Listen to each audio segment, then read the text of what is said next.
il est absolument possible qu'au-delà de ce que perçoivent nos sens se cachent des mondes insoupçonnés. Albert Einstein.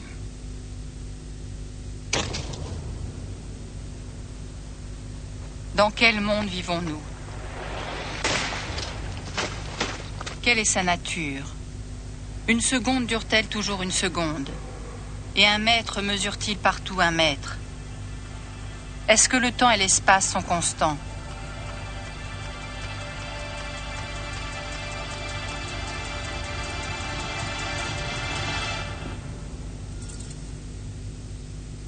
En 1905, Albert Einstein a publié une théorie qui a totalement bouleversé l'image que nous avions du monde jusqu'alors.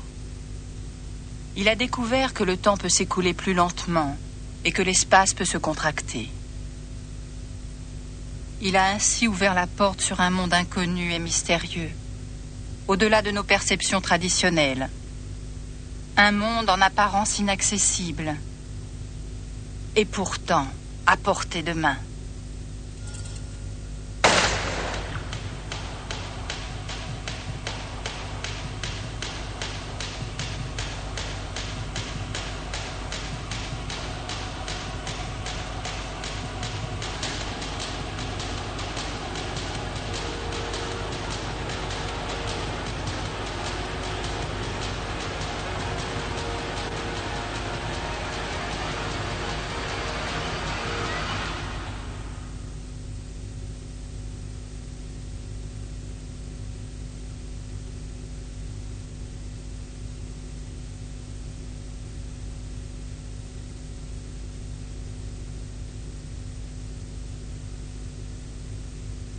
Tout a commencé avec une découverte que personne n'a su expliquer dans un premier temps.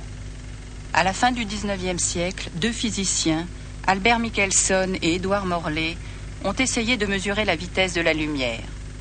Avec l'instrument de mesure qu'ils avaient spécialement conçu, ils s'attendaient à mesurer des variations de cette vitesse. Le résultat fut tout autre. Tous les rayons de lumière avaient la même vitesse.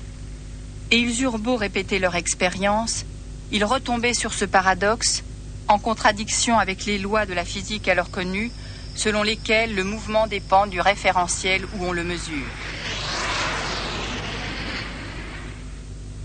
Ainsi, un observateur stationnaire voit passer plus rapidement un avion en réaction que ne le verrait un passager volant dans un second avion à proximité du premier. La vitesse ne dépend pas seulement de l'objet en mouvement, mais aussi du mouvement de l'observateur lui-même. Michelson et Morley ont d'abord tenté d'appliquer ce principe à la lumière. Selon ce principe, l'homme immobile au sol et le passager de l'avion auraient dû voir des rayons de lumière à des vitesses différentes.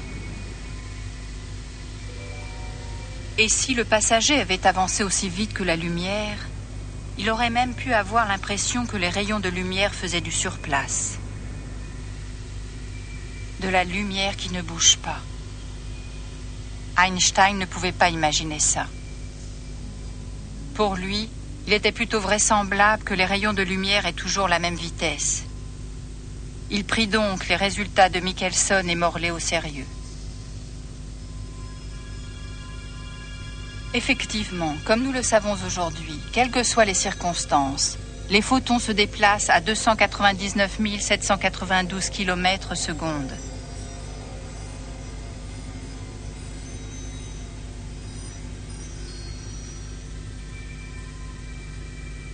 Mais si la vitesse de la lumière est toujours constante, il est impossible que les deux observateurs qui ont des mouvements différents enregistrent une vitesse différente pour le déplacement d'un photon, donc des distances d'une longueur différente. La distance parcourue par la lumière doit être la même pour les deux. Mais cela entraîne un problème dans la formule de la vitesse. Si la vitesse est constante, alors les deux autres termes de l'équation, c'est-à-dire d'une part la distance parcourue et d'autre part le temps nécessaire pour la parcourir, doivent donc se comporter d'une manière différente de ce que l'on supposait jusque-là.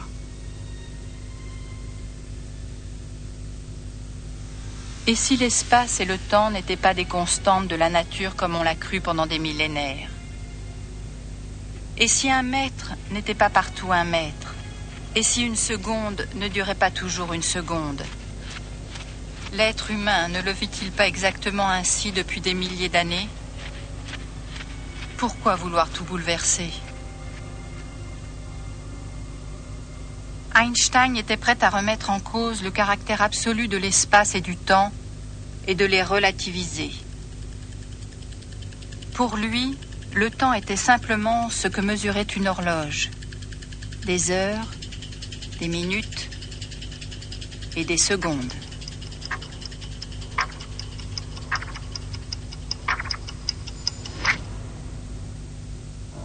Une particule de lumière, un photon, qui va et vient entre deux miroirs, agite aussi comme une horloge. Il se comporte comme un pendule. Avec une telle horloge de lumière, on peut mesurer exactement la distance entre la Terre et la Lune. Les astronomes envoient des rayons laser vers la Lune et déterminent la distance en fonction du temps nécessaire aux rayons pour faire l'aller-retour. Il faut 1 seconde 3 dans chaque sens. La distance Terre-Lune est donc de 384 000 km. Le rayon laser fait un mouvement de va-et-vient. Tic, tac, comme le pendule d'une horloge. Mais qu'observe un astronaute dans un vaisseau spatial qui passe à proximité de la Terre et de la Lune? Il rencontre un phénomène étrange. Pour lui, la lumière se déplace aussi comme un pendule. Toutefois, pas à la verticale de haut en bas, mais en zigzag.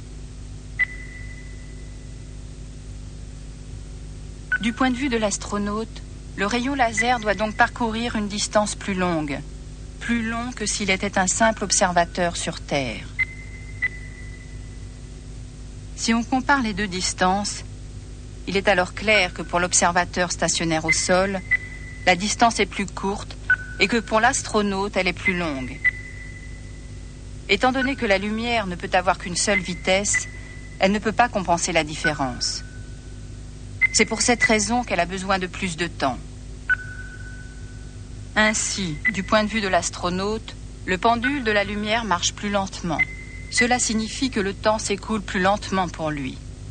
Vu du vaisseau spatial, le temps se dilate donc entre la Terre et la Lune. Ce fut une découverte ahurissante. Le mouvement provoque un ralentissement du temps. En termes simples, cela signifie tout simplement que des horloges en mouvement marchent plus lentement que des horloges stationnaires.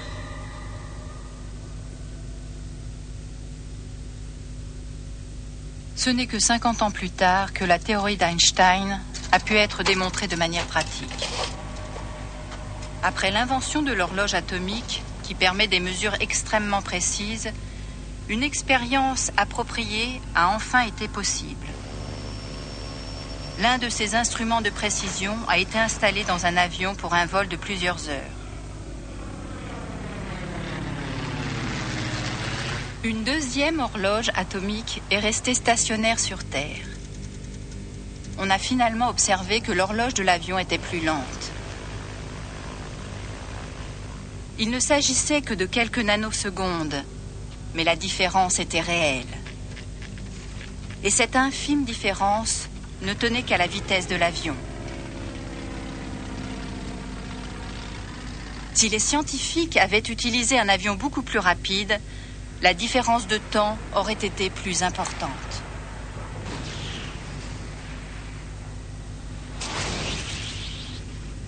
L'horloge à bord aurait été nettement plus lente que celle laissée sur Terre pour la comparaison.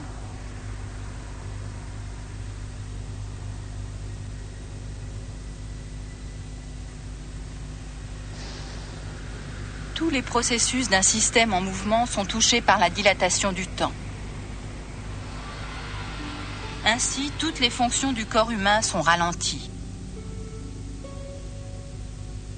Le cœur bat plus lentement. Chaque mouvement et même la parole ralentissent. Le processus du vieillissement est également affecté. Et le sable d'un antique sablier s'écoule moins vite qu'avant. Toutefois, pour les astronautes, rien ne change. Dans leur vaisseau spatial, ils ne remarquent pas la dilatation du temps. Ils ne voient pas non plus que le vaisseau, les objets à bord et eux-mêmes se contractent dans la direction du mouvement. C'était la deuxième découverte absurde et étrange d'Einstein. Les objets en mouvement se contractent. Mais que se passe-t-il à leur retour sur Terre? Après un voyage d'1 an seulement, à une vitesse proche de celle de la lumière, les occupants du vaisseau auraient vieilli d'1 an, tandis que leurs camarades restés sur Terre auraient eux vieilli de 20 ans. Leur retour sur Terre aurait été un voyage dans le futur, et le vaisseau serait devenu une machine à voyager dans le temps.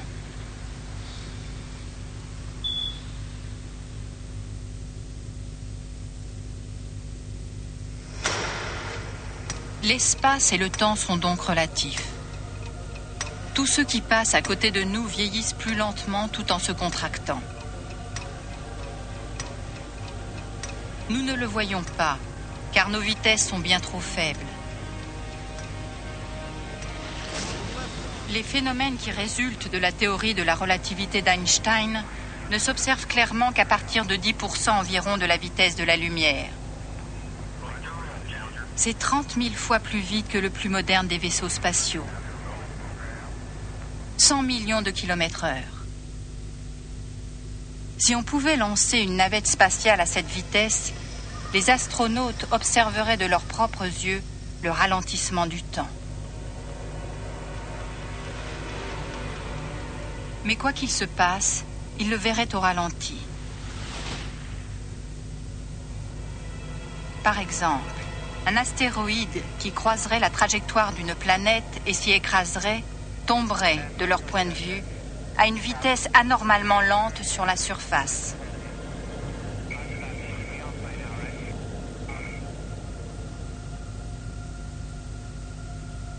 Le corps céleste s'approcherait de la surface dans un mouvement fortement ralenti, comme on le voit parfois dans des films.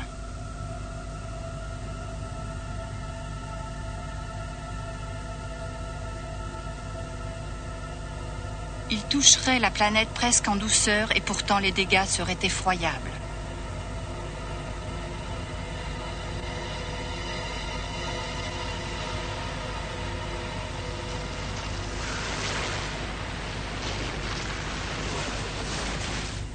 Comment peut-on l'expliquer? Les dégâts provoqués par l'astéroïde sont le résultat d'une part de sa taille ou masse, et d'autre part de la vitesse à laquelle il s'écrase sur la planète.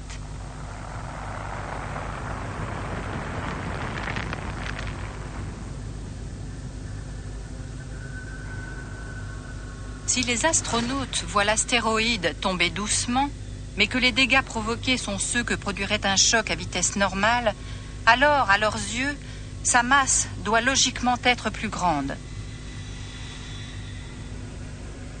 Mais la masse d'un corps peut-elle grandir? Tout comme le temps et l'espace peuvent se modifier.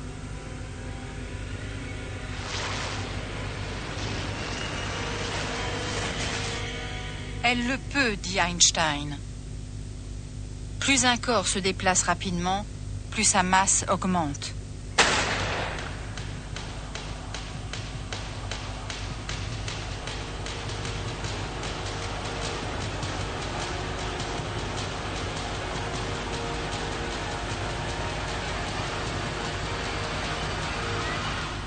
C'est la troisième découverte d'Einstein.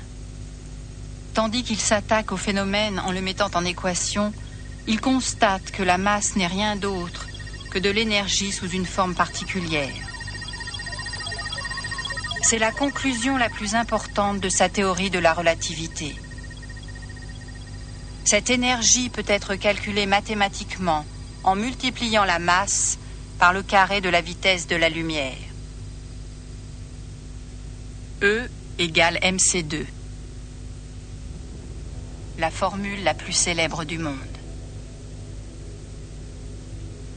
La puissance de l'énergie dont il s'agit ici est formidable. Même quand un corps est inerte, 1 kilo de sa masse au repos peut avoir l'énergie nécessaire pour soulever un lac alpin de taille moyenne.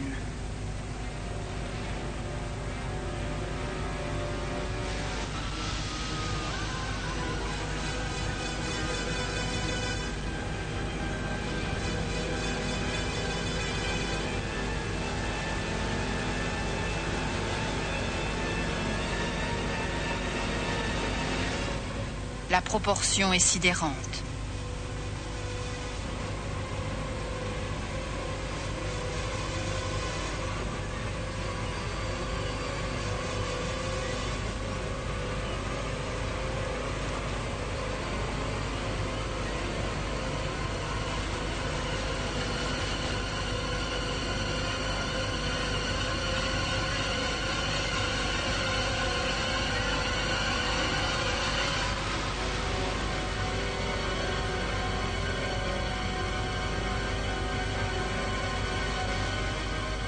Vraiment incroyable. 1 kilogramme de matière recèle une quantité d'énergie telle que l'on pourrait soulever plusieurs milliards de tonnes avec celle-ci. Au début, la formule d'Einstein n'était pas du tout clairement comprise. On la considérait comme une simple possibilité théorique et on ne la prenait pas très au sérieux. Puis des physiciens de l'atome ont découvert que les constituants du noyau atomique, les protons et neutrons, sont liés les uns aux autres par une incroyable force. Cette attraction correspond à une certaine quantité d'énergie. Lors de la fusion nucléaire, une petite partie de cette énergie est libérée et s'échappe sous forme de rayonnement. La formule E égale mc2 n'était plus une simple théorie. Au contraire, on l'a retrouvée dans des processus de la nature. Au centre de notre Soleil, les atomes d'hydrogène fusionnent et forment des noyaux d'hélium. L'énergie ainsi libérée se répand sous forme de photons. On pouvait enfin expliquer pourquoi notre Soleil brille. Il se passe un phénomène similaire lors de la fission nucléaire. La quantité d'énergie stockée dans la matière se manifeste dans l'énorme puissance de destruction de la bombe atomique.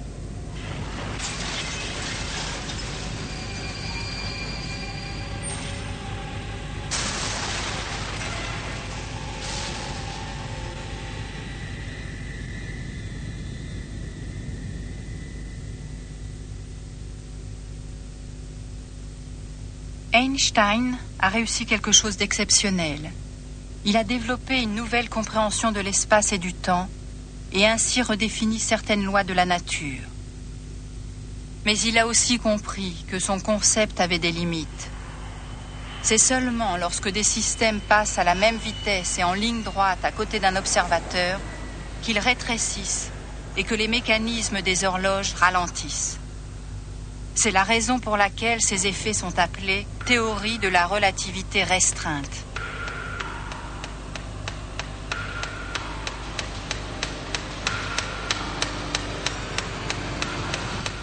Mais Einstein savait qu'il y avait une force dans la nature qui ne s'intégrait pas encore dans sa théorie, la gravité. Elle influence pourtant tout phénomène physique.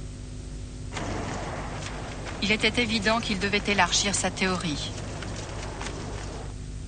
Pendant 8 ans, il s'est débattu avec la théorie de la relativité générale pour enfin trouver la solution. Le temps et l'espace ne sont pas seulement modifiés par le mouvement, mais ils le sont aussi par la matière.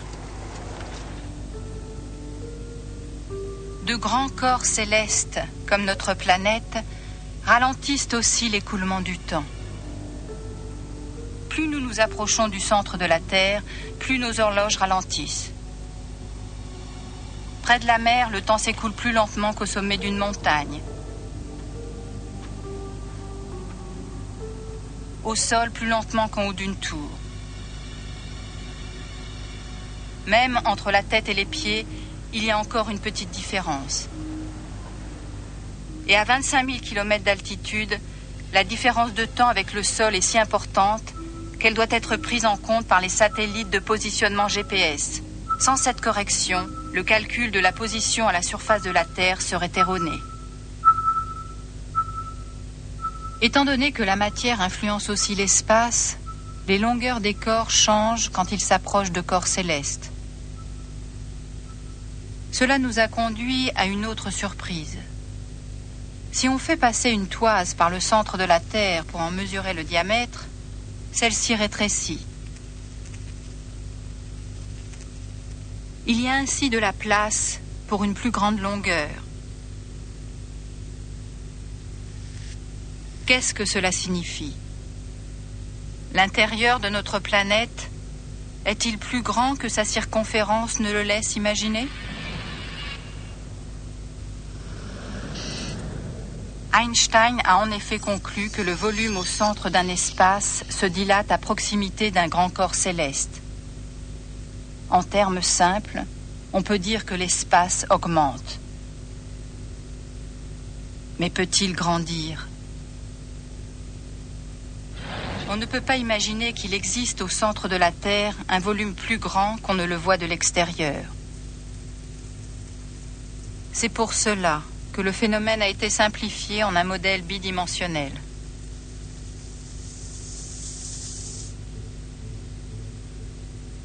La surface plane sert de symbole pour l'espace. Quand il augmente, la surface s'étire et se courbe. La courbure crée la place nécessaire.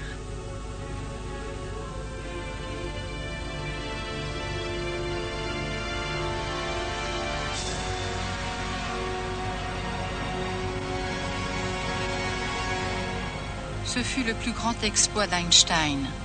Il a tout simplement réussi à définir la gravité.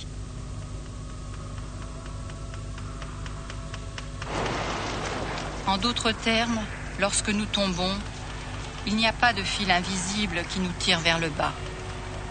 Nous tombons dans la courbure de l'espace-temps.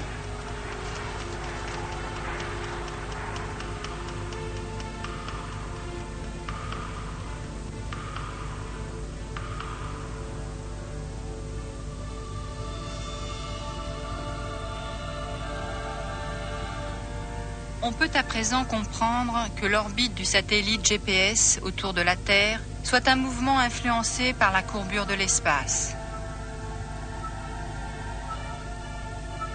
Le puits gravitationnel lui impose une trajectoire en orbite.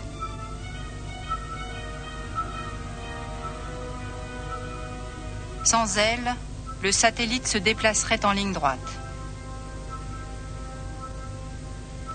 La même loi s'applique aux planètes qui se déplacent également en orbite à cause de la courbure de l'espace.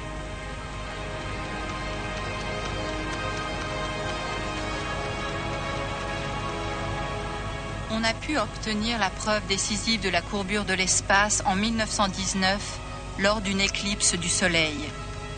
Quand la Lune cache le Soleil, les étoiles derrière lui sont visibles pendant quelques minutes. On peut ainsi mesurer leur position. Et effectivement, les étoiles près du Soleil étaient légèrement décalées. Près de la masse du Soleil, la lumière est déviée et se déplace sur une trajectoire courbe. Ce fut la première observation palpable de la structure de l'espace-temps et le grand triomphe d'Einstein.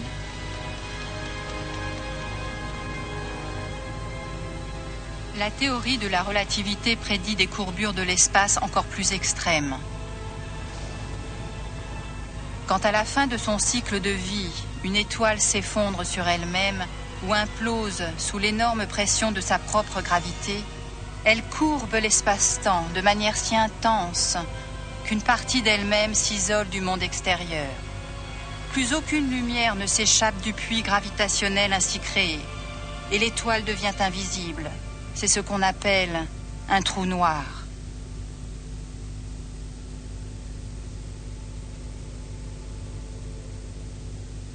La théorie de la relativité implique aussi des questions sur la provenance et le destin de l'univers.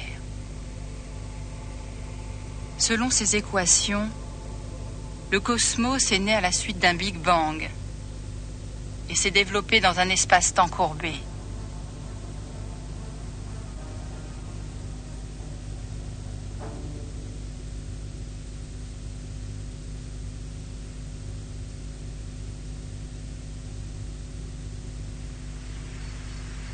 Nous sommes convaincus qu'une seconde reste une seconde et qu'un mètre est partout un mètre. Einstein prouve pourtant que les apparences sont trompeuses. Notre vision du monde, que nous pensons être réelle, est en réalité une illusion. Quant à la théorie de la relativité, elle appartient à une vérité plus vaste, mais que nous ne comprenons pas encore totalement.